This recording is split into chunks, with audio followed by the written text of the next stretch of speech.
Buenos días, estudiantes. Esta presentación es un resumen de las guías número 6, número 7 y número 8 que servirá de apoyo para la evaluación formativa, que es de preparación para la evaluación sumativa, que va con nota al libro, correspondiente a la guía número 10 programada para la próxima semana. Les recuerdo que esta presentación es solo un resumen para la prueba con nota al libro. Para estudiar más en profundidad el contenido, recuerda que las guías anteriores están a tu disposición para que las vuelvas a leer en las plataformas. El objetivo de esta clase es evaluar formativamente los conocimientos adquiridos sobre los factores que inciden en el proceso de maduración, en los frutos climatéricos y no climatéricos y los manejos de post cosecha.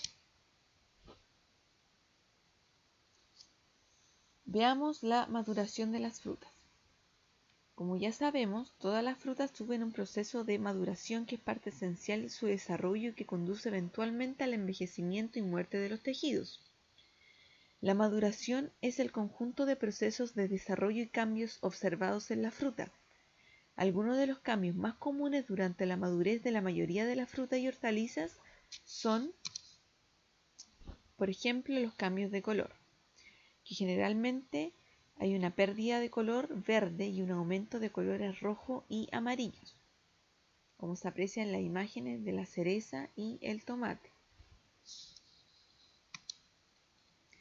Otro de los cambios es en la textura y reducción de la firmeza del fruto debido a la alteración del turgor celular. También tenemos que se producen cambios en el sabor y en el aroma del fruto, generalmente volviéndose este más dulce a medida que el almidón es convertido en azúcar y con la producción de compuestos volátiles frecuentemente aromáticos. Por último, tenemos que otro de los cambios durante la maduración es que se produce el aumento a la susceptibilidad al ataque de patógenos oportunistas que están asociados a la pérdida de integridad de la pared celular. Veamos y recordemos qué factores afectan la maduración. Uno de ellos es la temperatura, que influye directamente sobre la respiración, y si se permite que incremente la temperatura del producto, igualmente incrementará la velocidad de la respiración, generando una mayor cantidad de calor. Así, manteniendo baja la temperatura, podemos reducir la respiración del producto y ayudar a prolongar su vida de post cosecha. La temperatura, además, es el principal factor que permite alargar la vida de post cosecha de los frutos, por lo que es muy importante mantener una buena cadena de frío durante el transporte y comercialización. Las bajas temperaturas cercanas a 0 grados Celsius reducen la actividad metabólica de las frutas y asimismo sus tasas de respiración y producción de etileno, retrasando la senescencia y prolongando la vida útil de la fruta.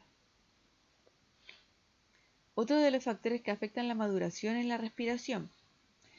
Las frutas y hortalizas respiran tanto cuando están en la planta como cuando se separan de ella. Así, toman O2 y desprenden CO2.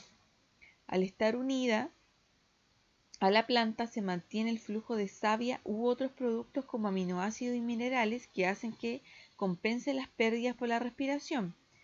Al separarse de la planta, los frutos deben mantenerse con sus propias reservas, por lo que es imprescindible conservarlos en condiciones adecuadas para evitar modificaciones en el metabolismo y pérdida de calidad.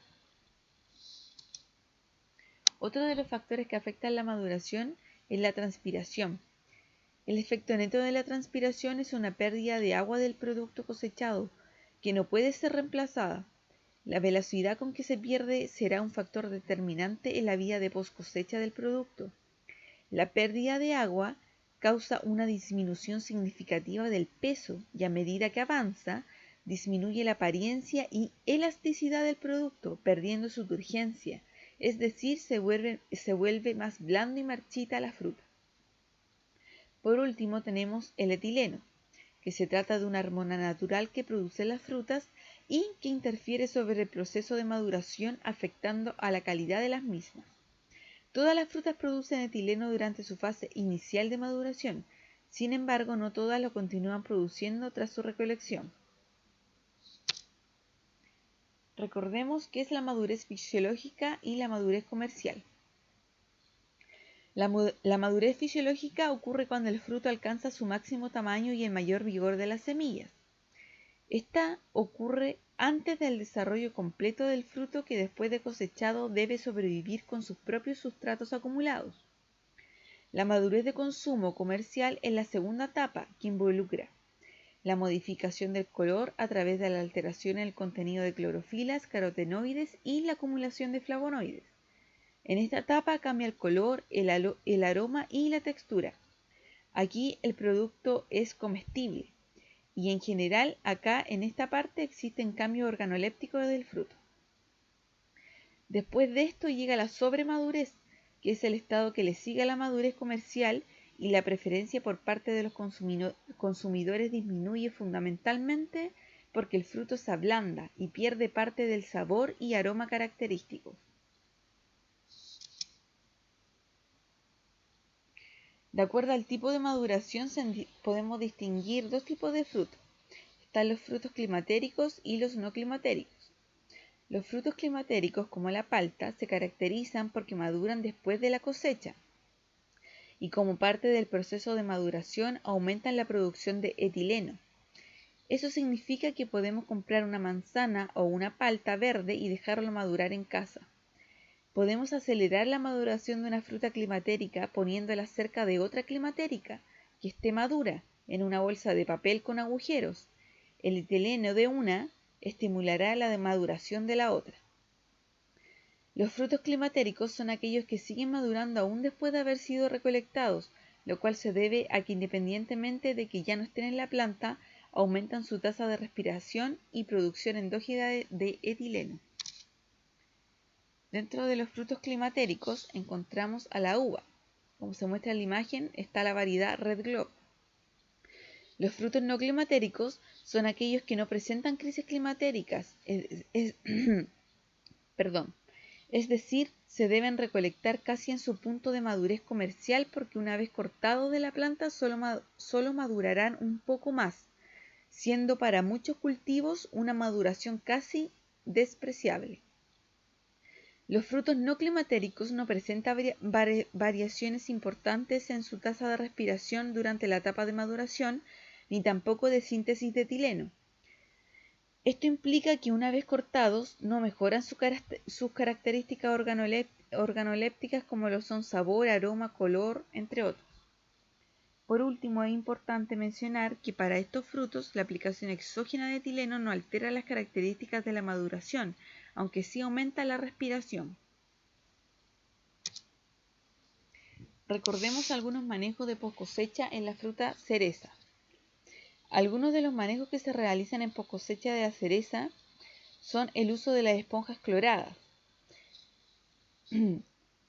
Las altas temperaturas en el huerto pueden provocar algunos daños debido a la exposición al sol directa, como la deshidratación de los pedicelos y aumento de la tasa respiratoria en las cerezas recién cosechadas a la espera de ser trasladadas al proceso o packing. Por lo mismo es que se recomienda el uso de láminas de espuma mojada en huerto una vez que la caja cosechera ha sido completada, como se muestra en la imagen. Por otro lado, el traslado a la planta de proceso idealmente tiene que estar dentro de las 3 horas siguientes a la cosecha. Se sugiere no cosechar fruta después de las 14 horas para evitar el ablandamiento y deterioro de la fruta en poscosecha. La temperatura de la pulpa no debiera superar los 25 grados Celsius una vez que llega a la planta de proceso. Como se muestra en la imagen, la temperatura de llegada para este caso fue de 17,4 grados Celsius.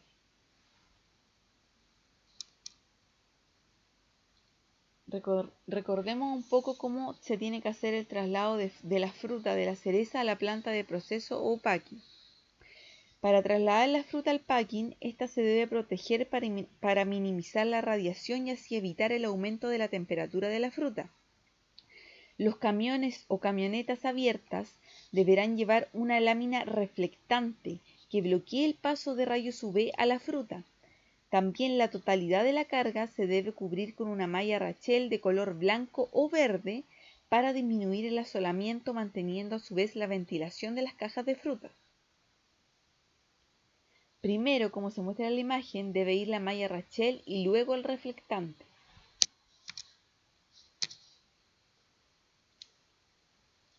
Por último, tenemos el hidrocooler.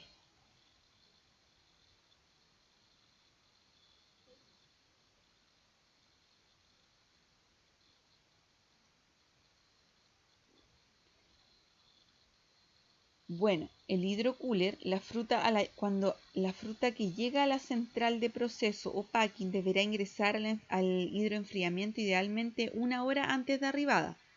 Este sistema consiste en un hidrocooler, que es un sistema diseñado para el rápido enfriamiento de la fruta.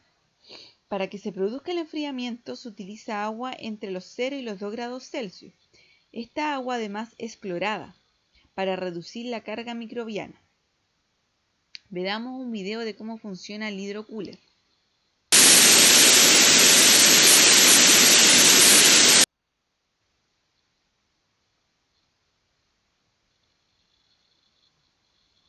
Como se puede observar, el agua que cae sobre la fruta tiene que caer de forma uniforme sobre esta, mientras los beans están pasando por el riel.